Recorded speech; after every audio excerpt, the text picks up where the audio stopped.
Welcome to Hubly's exciting product launch event for our anticipated new feature, Insight Dashboards. Today, we're going to be showing you how you can unlock your data to reach your firm's potential. We're going to start out today with a quick speaker introduction, prior to taking some time to talk about the most common challenges that we saw advisors face and why we built Insight Dashboards.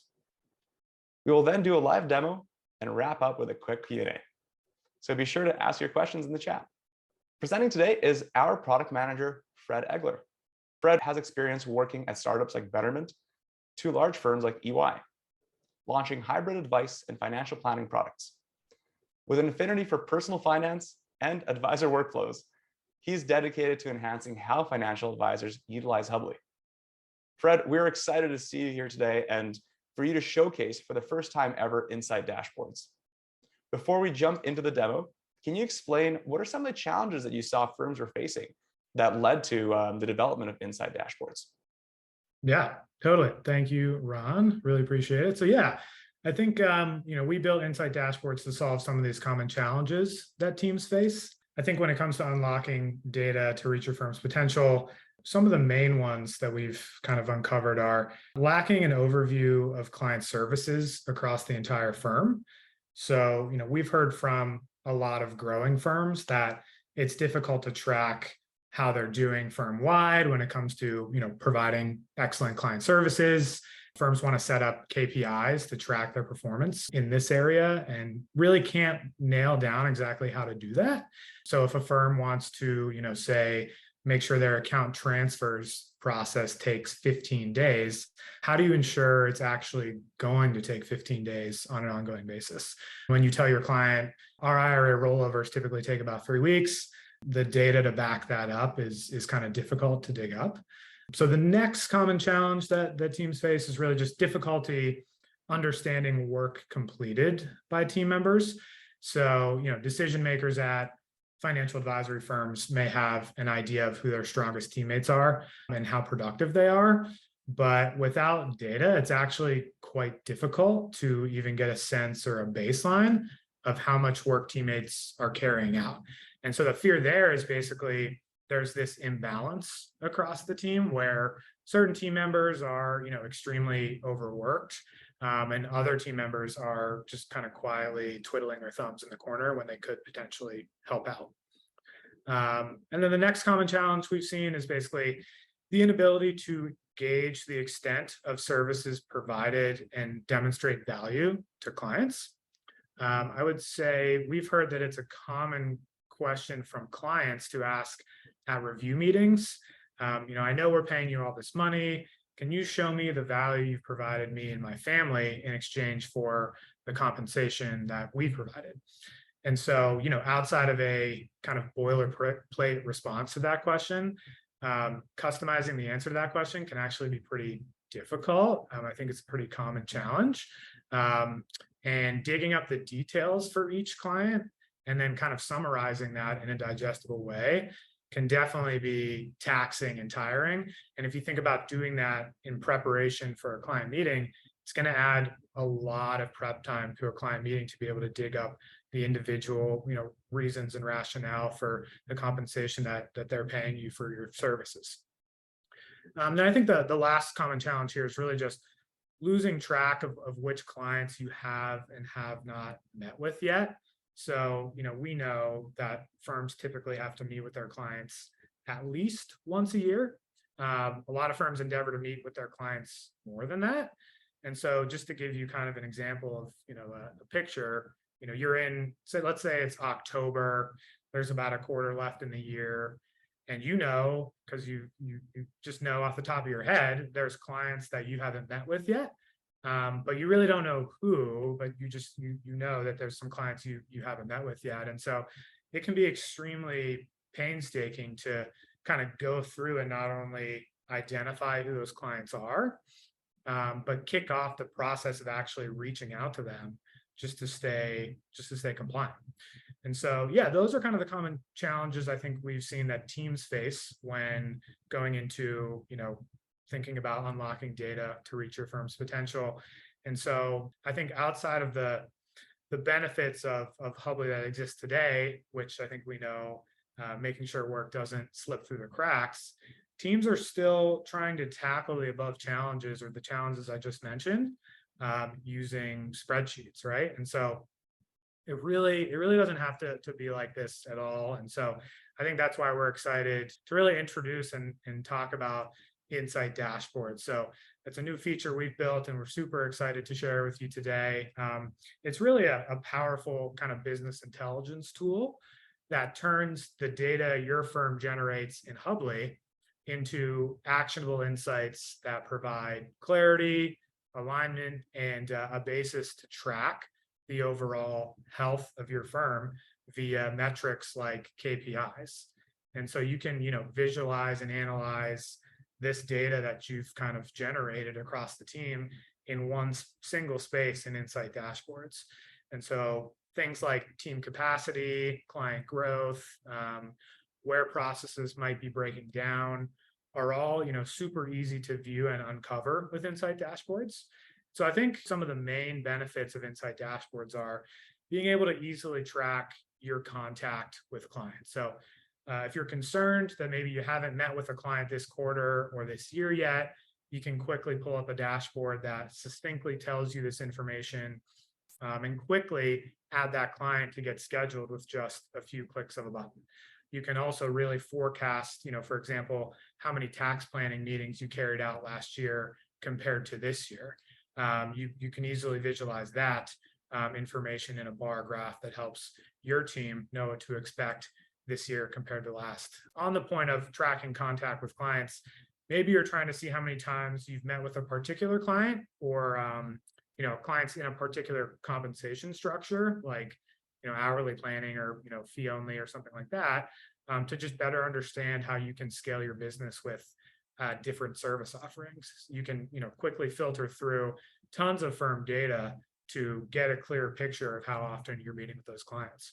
I think another benefit, kind of this distribution of work evenly across your team for optimal productivity. With Insight Dashboards, you can quickly see user by user or even role by role or team by team how full people's plates are and if they need help or if they can help out themselves to that point of the kind of imbalance of work.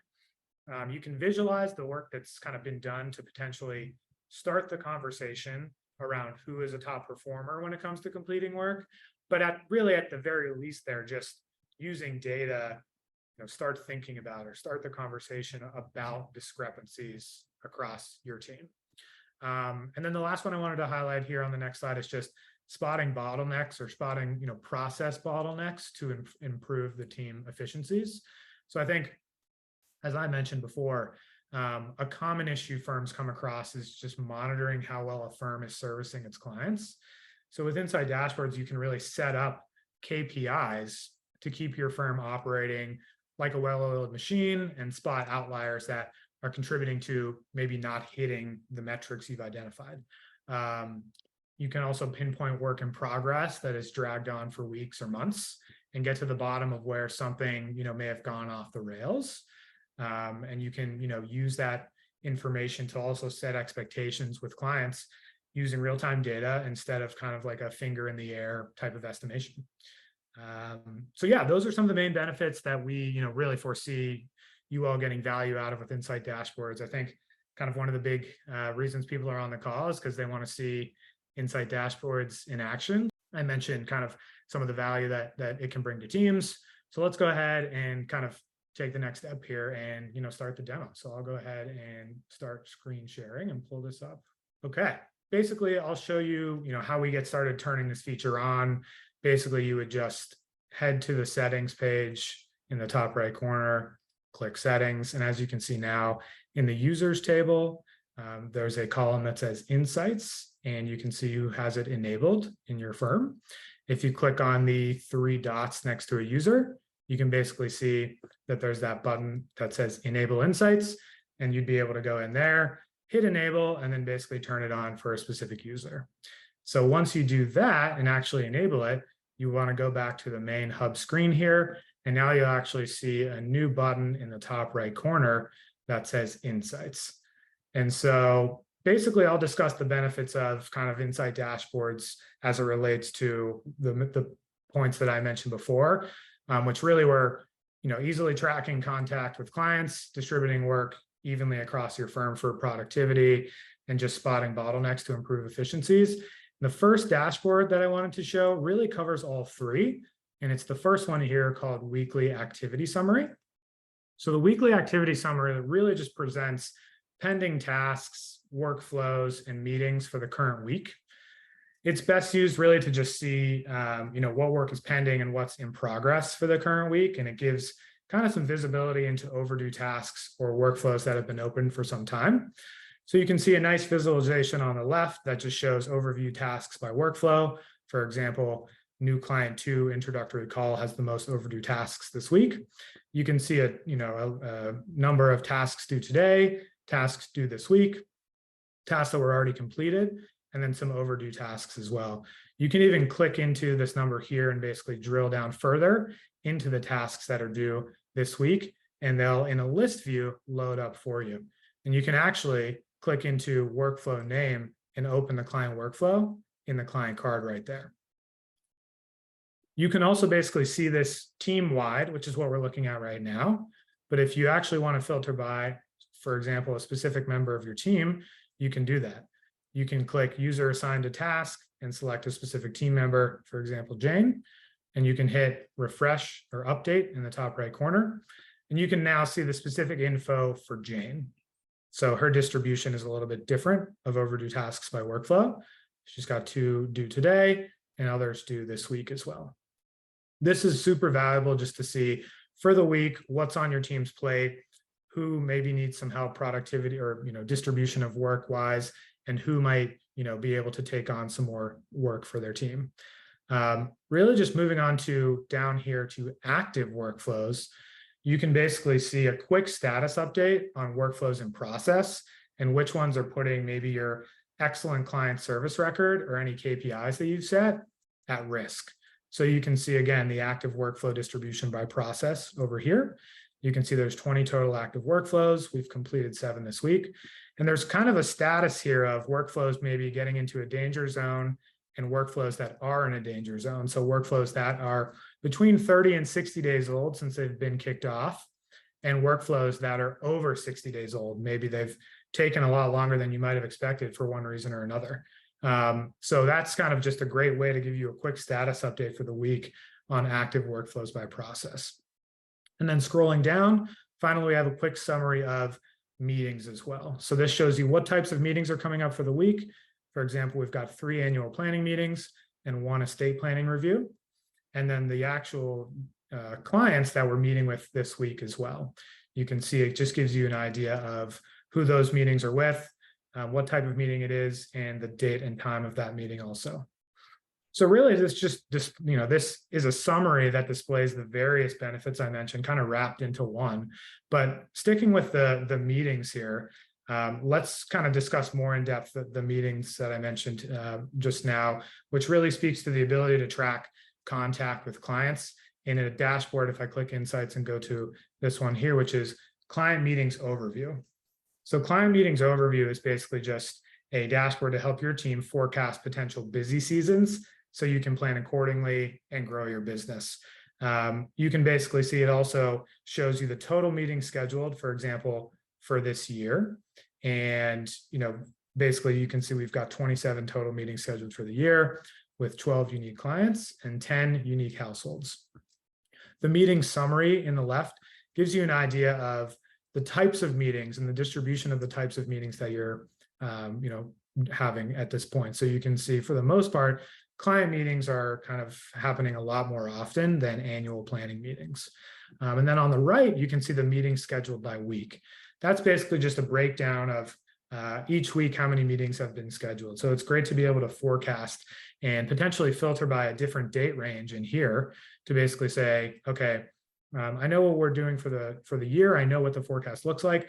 Let's look at last year and look at how many tax planning meetings we did in the first quarter of 2022. How does that compare to the number of tax planning meetings we carried out in the first quarter of 2023? can just give you a good forecasting idea to understand what you did last year compared to this year. So that's a super valuable kind of forecasting mechanism for giving you an overview of clients with meetings.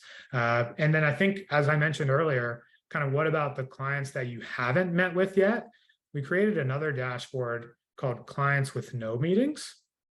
So if you click into Clients with No Meetings, it basically just shows you in a list view all the clients that you have not yet met with. So you can easily see who still needs a meeting this year, or basically any time period of your choosing, for example, this quarter or something like that.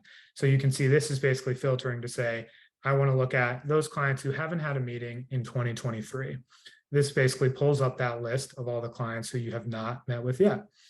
If you want to kind of further filter down, you could potentially use the streams filter and say, I just want to look at my active clients who I haven't met with this year yet. That'll basically filter even further down to show you a list that's more succinct of the clients you have not met with.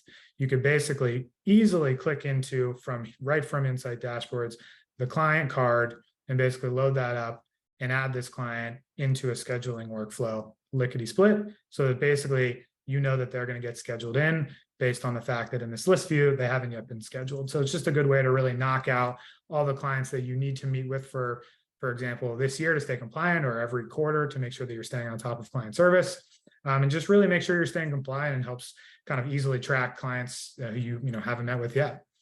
And I think the last topic on the kind of making sure you're incorporating a meeting with clients is the client activity overview dashboard. So if you click into here, you can basically see the, summarizes workflows completed, workflows archived, and workflows in progress, which kind of helps you convey the work you've completed and therefore the value added for a client, and kind of provides an easy way to give clients a status update on work in progress. So for example, you could highlight for a specific client how much work you've done for them in the last 365 days. I'm going to go ahead and filter this to the year to date, and I'm going to go ahead and filter it to a client named Debbie Lewis. And I'm going to hit run. And basically what you can see is for Debbie Lewis, this is the work we've completed for her this year, and this is the work we have in progress for her. You can see in a bar graph here the actual workflows we've completed, the week that they were completed, and you can see the workflows in progress on the right, including the percentage of tasks that are complete and incomplete for each one of those workflows. So you can see this one, 100% of the tasks have been completed, but over here on the left, only 10% of the tasks have been completed. So this would be a really good way to tell Debbie, basically, as a status update, after we completed your intro call, we've moved on to the data gathering step, and we're about 75% of the way done with that. But we still have quite a ways to go on the new account opening. So we're only about 10% of the way done with that, just to give you a quick update. So that's a really good way to understand what you've done for a client, show the value you've provided to them, and also give them a status update on what you've actually achieved and the work in progress for them. I think the next one that I wanted to touch on was the point about spotting bottlenecks in processes to improve efficiencies. So for that one, I'm going to click on this dashboard called Active Workflows. When I load up Active Workflows, it shows you, similarly to the weekly activity summary, the active workflows, the workflows under 30 days old, and workflows between 30 and 60 days old, plus workflows over 60 days old. This is a useful summary information to be able to see what workflows need our attention right now. And you can actually see all those active workflows in a list view down below. This is really useful to be able to see just a large swath of data. And you can actually click in the right corner here and click download data. And you're able to, if you're interested in it, download this information in a CSV form to kind of manipulate it if you'd like, or do what you'd like with it. But back up to the summary information, you could basically use this kind of summary information to, how I mentioned before, set KPIs for your firm. So maybe let's say, for example, that you've got 19 workflows over 60 days old here. Just as a starting point, maybe you want to say, I want to make sure we don't have more than 20 workflows over 60 days old at any given time in our hub. You can basically set an alert where you'll be notified when that threshold is exceeded by clicking this bell icon in the top right corner. So if I click alerts, you can basically set this up to say, workflows over 60 days old KPI as the name. And you can basically say, I want to make sure that workflows over 60 days old do not become greater than 20. And whenever that happens, you enter email, and to set this up, you enter emails in here. You can enter many different email addresses in here to get this alert sent to you. And we'll check based on the frequency that you've set up, weekly, monthly, whatever you'd like. We'll check if there are workflows, active workflows that are over 60 days old, exceeding the number of greater than 20. If that's the case, you'll get an alert notifying you, and you can come back into here and drill down into why that is. So it's just a good way here to set up KPIs for your firm to say, I want to make sure we're keeping on track on top of things. 20 workflows over 60 days old sounds like it's way too much. And we might be losing track of stuff. So let's make sure we stay on top of that. This is a good way using the active workflows dashboard to actually do that. The next one I wanted to look at, similar on the note of KPIs, is client workflow completion history. So we just looked at workflows that are active. This dashboard is looking at workflows that are actually complete. So you can see on the left, we've got workflows completed by process. There's a breakdown of all of those. You can see the total completed workflows. And you can see the average days to complete a workflow and the median days to complete a workflow as well. So hub-wide, it's taking about 9 days to complete workflows for firms. Setting a KPI for your firm-wide median days to complete a workflow might be a little too broad, but maybe you want to filter by, for example, your account transfer workflows. I'll hit refresh, and you can see for account transfers, we've completed 4 of those. Takes about 7.5 days to complete those. You can similarly set up an alert to make sure that, maybe 7.5 is a little bit short, but we want to be optimistic. I want to make sure that none of our account transfer workflows take more than 10 days to complete. If that threshold is exceeded, then you'll go ahead and receive an alert that basically says this is the case, and you can dive into these dashboards and look a little bit more at why that's the case. So super useful to be able to spot bottlenecks and also set KPIs for your firm. And I think the last one I wanted to talk about, the last benefit that we discussed in the slides that I wanted to discuss, was the ability to distribute work evenly across your team for optimal productivity. I'll go ahead and click into the user task activity dashboard. So this dashboard is basically going to show you from a task level all the tasks that have been completed over a certain period of time. So you can see the task completed time frame is this year. I'm going to go ahead and filter to year to date, and basically see a visualization of weekly tasks completed for my firm and a breakdown of all that information for each week. You can see who has completed what, just to give you an idea of who's performing in your hub, who's completing tasks, who's completing the most, who's not completing the most. Again, not to call anyone out or anything like that, but maybe just to start the conversation around why is that discrepancy existing. And if you scroll down, you can even see tasks completed by month. So January all the way to June, you can see the distribution of who's completed tasks month over month. So for example, in January, John completed 75% of the tasks for his firm, but all the way into May, he only completed 14%. And you can see Alex completed 61%, but he didn't complete any in January. Why is that the case? I think we're not here to tell you why that is the case, but we're here to really just show you this data and potentially start that conversation around maybe that's because we needed to hire a new person, and therefore you're seeing kind of the breakdown here of a new hire coming on board and seeing them contribute more and more to the completion of work at our company. So this is just a good way to show you that distribution of work, see how you can distribute it evenly across your teams, and potentially make sure that that distribution is as even as possible, or you're distributing things correctly based on your team. One other point that I wanted to call out as well, just clicking back into the weekly activity summary dashboard, which is that summary of a few different kind of data points all combined into one. I showed you the ability to download data. I showed you the ability to schedule alerts. You can also actually, or set up alerts, you can also actually schedule what are called deliveries of this data. So for example, for this weekly activity summary, maybe you want to use it for a weekly meeting that you have on Mondays with your whole staff, just so everyone's aware of how to get on board, how to understand what's due today, what's due this week. You can actually click this button in the top right corner and hit schedule delivery. And this dashboard will actually come to you in an email version based on whatever you recurrence want to set it up as. So you could do it weekly on Mondays at 6 o'clock, and it'll be sent to the people you enter in the email here. You can also make sure that it's sent in a PDF or a PNG or a CSV file. And so you're able to actually pick what type of data you want this to be set up as, and send it to your team so that for a team meeting, maybe it's all in their inbox, everyone's on the same page, and you can use it to really set expectations, get buy-in, and get accountability for the team. So I wanted to just show that feature along with the filtering functionality, setting up alerts, and being able to download data. There's a lot of other useful kind of features you can have in here as well. And so those are just some of the really exciting and valuable ones we feel like are great for teams.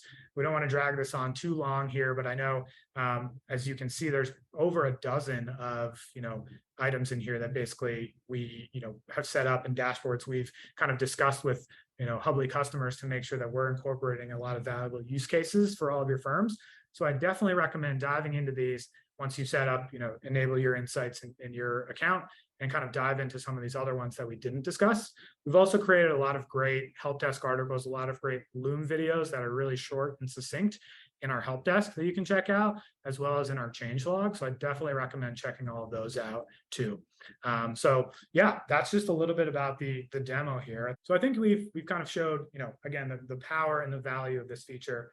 It's really powerful for teams, really powerful, and basically value in spotting bottlenecks and keeping track of contacts and clients. And so for teams, we felt this is super valuable. So that's why at this point, we're basically offering Insight dashboards to firms with 2+ Hubly users at this time. We've found that our solo advisor firms really typically wouldn't benefit a tremendous amount from this functionality. So that's kind of why we're offering at this point to firms with 2+ Hubly users.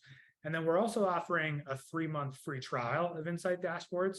So you can get started immediately and see all the benefits this feature has to offer today. So we're offering that 3-month free trial so you can get started, ASAP with this. And I would just note here in the slides, you can see there's a limited number of users per firm that will have access to Insight dashboards. So when you head to the settings and enable Insight dashboards, you'll be able to, as I displayed in the demo, see that ability to enable, and you'll be able to view the number of seats that your firm has access to. So like I said, head to settings there, and you'll see that a limited number of users per firm at this point will have access to Insight dashboards. And so if you go to the next slide, there's going to be some more info on Insight dashboards that we're going to be sending to you today. So keep an eye out in your inbox for that. We're super excited for everyone on the call to kind of get started using it and really get the value out of Insight dashboards. So just keep an eye out for the inbox for information into your inbox later today, which would include kind of a recording to the webinar in more detail. For those who are not yet customers, if you're interested in learning more about Hubly in general, please head to myhubly.com and basically just discuss with our team how to get started with Hubly and how to start using Insight dashboards to the best of your team's ability. And so, yeah, thanks everyone. With that, I think we'll go ahead and open it up to a Q&A section here, Blair. I think we'll spend a couple minutes, maybe 5 or so on Q&A. Awesome. Thanks, Fred. So we did get a question about the reports earlier, which you did cover. So thanks for sharing that. We did get another question wondering if you can delete workflows that are, for example, in the 30 to 60 days old easily from the dashboard. Maybe you can demonstrate how you can navigate back to Hubly or to client cards from the Insights dashboard. So if we go into Insights here and then click Active Workflows again, we'll pull up Active Workflows in here, and basically you'll be able to see workflows between 30 and 60 days old. If you click into there, that'll be a drill down into what those workflows actually are. So you can see in a list view the name of those workflows and the client, the created date, all of that. You can also see days since open on the far right, and you can actually filter or sort by longest days or shortest days, and basically see, for example, this one's the longest out of these. You can go ahead and basically click workflow name, and that'll actually take you directly into that specific client workflow, and it'll show you, for example, this specific workflow for that client. And you could actually, either based on kind of what's going on here, identify what needs to be done. You can mark it as complete, therefore kind of move out of that active workflow column. And then you could archive it if you weren't doing it or weren't completing it. You could archive it, you could delete it, and those would be removed out of that kind of data point here, which is the the workflows between 30 and 60 days old. So yeah, that's one way to be able to drill down into those workflows and actually, further look at which ones are between 30 and 60 days old. It's also important to note, I think, for those, like I said, you can click into here and actually kind of close that out. But also, if you wanted this number to update, you'd basically be able to, this data updates in real time based on what you're doing and what you're completing in your hub. If you clicked on this information, this ellipsis in the top right, and hit clear cache and refresh, it would immediately refresh this information, and you'd basically be able to see that this would go from 11 to 10. And this refreshes automatically on a regular basis, but if you wanted it to refresh right in that moment, you'd be able to basically just click that ellipses and click clear cache and refresh there. So that's just to give you some info. Sweet, awesome, thanks for that. Another question here from Ashlyn. Does the weekly activity summary dashboard take account workflows that have not started yet, but are programmed to start this week based off of an important client date, for example? So let's go into weekly activity summary and take a look.